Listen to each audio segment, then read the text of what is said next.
Libra. Hello, my dear Libra. Hello, hello, hello. Kumusta naman kayo mga my dear?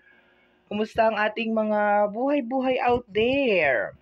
I hope and pray mga my dear Libra na sa mga oras na to, habang pinapanood mo or pinapakinggan mo ang reading na to ay nasa mabuti kang kalagayan.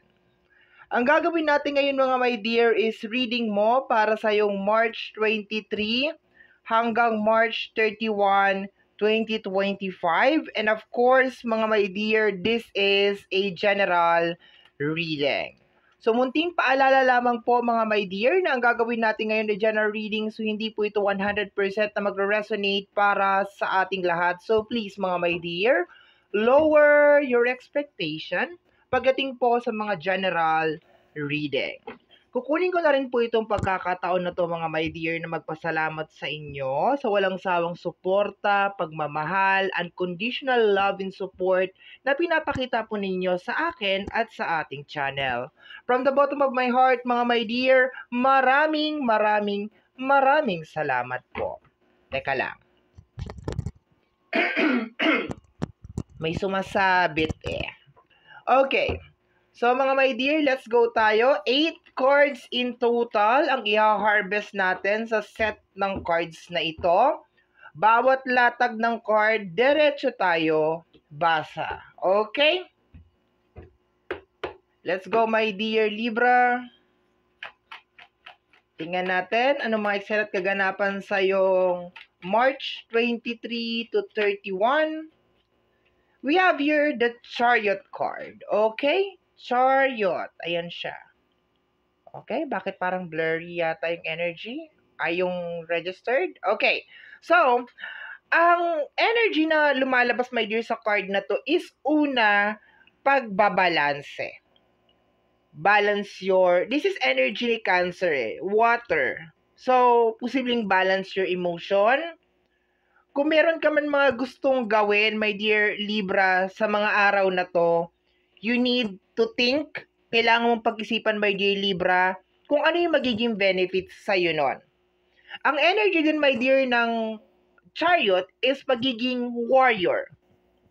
So kung sigurado ka my dear, kung napag-isipan mo na, at sigurado ka na dun sa desisyon na gagawin mo sa mga araw na to, you need to develop the courage. Okay? Yung lakas ng loob, the warrior energy. This is also a card, my dear, of travel. Kaya ako nasabi, my dear, na baka meron ka mga gustong gawin, baka meron ka mga gustong puntahan. Pero, wait, kailangan mong isipin kung ano yung magiging benefits. Bakit ka ba pupunta doon? Bakit mo ba gagawin to? Ano yung magiging benefits sa'yo? You need to have this valid and strong reason para gawin tong bagay na to. At the same time, balance yung emotion. Okay? Hindi porkit masaya ka, gagawin mo. Kahit merong harmful effects sa'yo yung bagay na yon. Okay? So, first card mo is the Chariot. Maganda naman tong card na to. More on warning ng card na to is more on balancing. Kung makikita mo, my dear, may dalawang ulo. Or sabihin na natin, this is more, ang pangit ng term ng ulo. Iba yung nag-register sa utak ko. Saglit lang. Erase. Sorry naman. Okay? Kung makikita mo, sabihin na natin parang sasakyan. Okay, kotse. Nagmamaneho ka ng kotse. Dapat you are in control. Kasi pag binitawan mo yung steering wheel, kung saan pupunta yan, bubunggu yan. Okay? Yun yung energy ng, para mas malinaw, mas maliwanag sa'yo yung message ni Chariot. Okay? So, let us proceed, my dear, with your reading. Nakukuha ko rin dyan, my dear, tuloy-tuloy lang. As long as wala ka nasasagasaan na ibang tao, as long as tama yung ginagawa mo, dire-diretso ka lang. Okay? Develop the courage para ipagpatuloy yung mga bagay na naumpisahan mo, my dear Libra. The King of Wands. Manifesting. Okay? So, nakukuha ko dito, my dear, you are manifesting something sa week na to. Okay? So, itong week na to, my dear, 23 hanggang 31 is punong-puno talaga, my dear, ng mga pangarap. Gusto ko ng ganito. Gusto ko ng ganyan. Gagawin ko to. Pupuntahan ko to. Pero once again, kailangan mo siyang balansehin. Okay? Kailangan hindi sabi ko nga sa'yo, my dear, huwag kang gumawa ng isang bagay na pwede mong ikapahamak. Okay? Yun lang ang sasabihin ko sa'yo dito, my dear. Kung tama yung ginagawa mo, kung magdadala yan sa'yo may na kaginhawaan, success, magandang buhay, tuloy mo lang. Okay? Build this confidence na, ay, maganda yung magiging benefit sa akin to, kaya dire-diretso lang. Okay? Kasi ang King of Wands is energy of, tingnan mo, nagmamanifest siya dyan. Kumbaga sa wizard, parang gumagawa siya dyan ng magic. Okay? Para siya dyan nagmamagic. Okay? Para siya nagmamanifest dyan. Okay? Sa King of Wands. So, punong-puno ng manifestation tong week na to. Sample ng mga manifestation, gusto ko ng kotse, gusto ko ng bahay, gusto ko ng maraming pera, gusto kong pumunta sa ganitong lugar, gusto kong dalawin si ganito, gusto kong kausapin si ganyan. Wala namang masama doon sa mga manifestation na yun. Pero, you need to think yung end result, yung outcome, okay? Kung wala naman magiging magandang outcome, yung gagawin mong lakad, yung gagawin mong action, wag mo nang ituloy, okay? Next, sabi pa nga nila, be careful what you wish for. Di ba? May kanta nun, be careful what you wish for cause you just might get it, cause you just might get it. Di ba? May ganun na kanta eh. We have here the Knight of Cups. Okay? Nakukuha ko dito is more on offering. Parang more on offering on something. Kagaya na sinasabi ko kanina, my dear, yung energy mo, dapat maganda yung magiging outcome. Kasi yung energy natin, very limited lang siya eh. So, parang napakalimitado. Huwag mong sayangin yung oras mo sa mga taong walang mga kwenta. Basta wag mong sayangin yung oras mo sa mga toxic na energy. Mag-focus ka na lang siguro sa katatrabaho, alam mo yung paggawa ng pangarap mo. At least, di ba, para sa iyo yung ginagawa mo. Be careful kung saan mo ilalagay yung energy mo sa week na to. Sobrang ingat ka talaga. Okay? Yun ang masasabi ko lang. Sa energy din ng Knight of Cups, I can feel na merong mga offering na papasok sa'yo, my dear. I can feel na merong magaganda na offering para sa'yo. Pwedeng trabaho, something na pagkakaperahan, something na may kinalaman sa collaboration, may kinalaman sa business, something na offer sa'yo. May lalapit sa'yo Libra sa week na to. Uy, tara, magnegosyo tayo. Tara, gusto mo ba ng ganito, ng ganyan? May mga offering ako nakukuha. Pero at the same time, maliban doon sa magagandang offering, I can feel also sa mga negative na offering. Ano yung mga example nun? Tara, punta tayo sa ganito. Tara, gala tayo. Tara, alam mo yung mga ganon. There are some negative and positive na mga offering sa week na to. Kaya siguro sinasabi nung energy kanina pa na parang balansihin mo yung emosyon mo and kontrolin mo kung saan ka papunta, kung saan ka dadalhin ng mga paa mo. Huwag mong hayaan, my dear Libra, na diktahan ka ng mga tao kung saan pupunta yung buhay mo or anong mangyayari sa buhay mo kasi buhay mo yan. Parang ganun na nakukuha ko. Punong-puno ka ng pangarap, my dear, sa week na to, and that is a very, very nice. Pero be careful ka rin sa mga wini-wish mo. Okay? Kunyari, wini-wish mo, ay, sana magbalik yung ex ko. Sana iwanan niya na yung kabit niya at bumalik na siya sa akin. Worth it ba na doon mo ilagay yung energy mo? 'Di ba? Hindi. Kasi from the very first place, niloko ka na. I'm just setting some example, my dear Libra. From the very first place, niloko ka na ng isang tao. Bakit mo minamanifest na bumalik? Sayang ang energy. 'Di ba? Eh kung bumalik, nagbago lang ng 3 minutes, tapos after 3 minutes, yun na naman ulit, sayang lang. 'Di ba? Useless ang pagmamanifest. Okay? Next card, my dear, is... Next card para sa ating mga my dear Libra, March 23 hanggang March 31. Libra. Okay? We have here the Ace of Wands. Okay? Alam mo, my dear, ang ganda ng energy mo ngayong week na to. I can feel, my dear, na parang bumabangon ka sa mga pangit na nangyari sa buhay mo. Nag-uumpisa ka ulit mangarap. Ang ganda. Yun lang, my dear, ha? Just control it. Kontrolin mo. Doon tayo, my dear, sa tama. Mag-ingat ka sa mga magyayaya sa'yo, sa mga lalapit na tao sa'yo, sa mga mag-o-offer sa'yo, pag-aralan mo ng mabuti, wag basta-basta pirma ng pirma, basahin ng mabuti, yun ang nakukuha ko lang dito. And hindi porkit masaya ka dun sa bagay na yun ay gagawin mo. Kailangan tingnan mo rin, my dear Libra, kung ano yung magiging outcome nung gusto mong mangyari. Dun tayo sa finished product.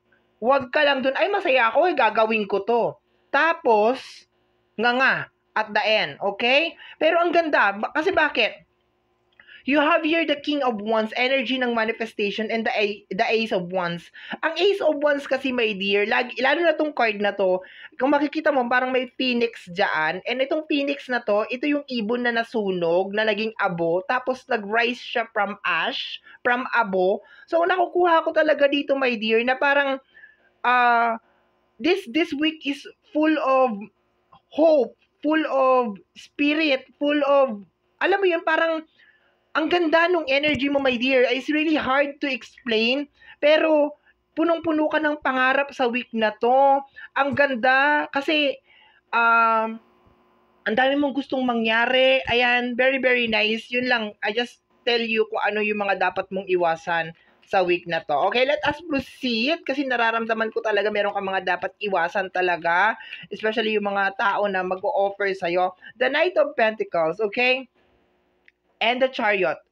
Okay? Kung yung gusto mong gawin, my dear, may kinalaman sa pera, pagnenegosyo, trabaho, may kinalaman sa buhay mo, konektado para mabili mo yung mga gusto mong mabili, yung mga pangarap mo, go. Kasi Knight of Pentacles may kinalaman sa pag-hunt ng pera. Okay? So, dito, my dear, sa first row natin, sinasabi dito, my dear, kung sa week na to, pumasok sa utak mo, my dear Libra, ay gusto ko magnegosyo, ay gusto ko magtrabaho, ay gusto ko mag-abroad, okay? Kung yung mga ganyan yung mga nasa isip mo may kinalaman sa usapin ng pera, pagpapaunlad ng buhay mo, go! Maganda daw tong week na to, my dear, para gawin yan, okay? Kasi maganda tong combination ng Chariot at saka ng Knight, okay? Eh kung makikita mo, meron ka na rin ditong dalawang Knight which is connected sa energy ng action, okay?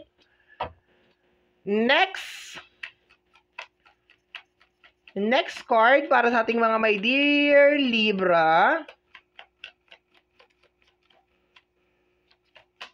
Tingnan natin, my dear.